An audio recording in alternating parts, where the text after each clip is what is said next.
એટલે નવરંગ, પછી નવદુર્ગા અને વૃંદાવન આ 3 જગ્યાએ ગરબા રાખવામાં આવે છે અને ત્રણેય જગ્યાએ ગરબાના આયોજન સરસ રીતે થયેલા જ હતા.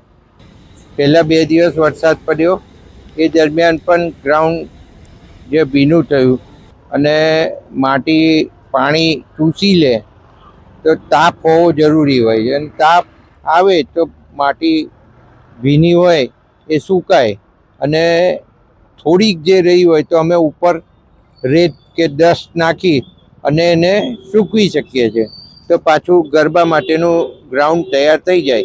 અને એ રીતના આપણે કર્યું છે. બીજે ને ત્રીજે દિવસે ગરબા રમાયા, પણ આજે ફરીથી વરસાદ પડ્યો અને આગાહી હતી જ.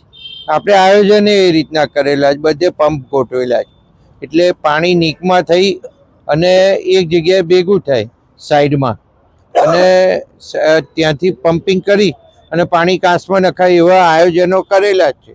ગ્રાઉન્ડ 1 થી 1.5 ફૂટ ઊંચું રમવાનું છે જ, પણ તોય પાણી ને માટી બે મિક્સ થાય એટલે કાદવ થવાનો એ વાત નક્કી છે.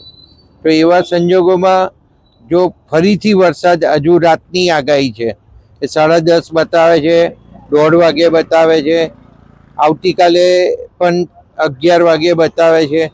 તો આ જો વરસાદ પડે તો સ્વાભાવિક છે કે એ પાણી સુકાવવું મુશ્કેલ થશે, અને જોડે તાપ હોવો પણ જરૂરી હોય છે.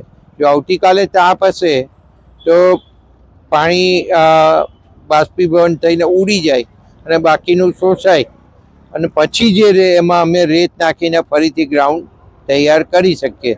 આયોજન અમારી પાસે બધા છે, પણ કાલે વરસાદ ના પડવો જોઈએ, રાતે વરસાદ ના પડવો જોઈએ, આ 2 બાબત મુખ્ય છે.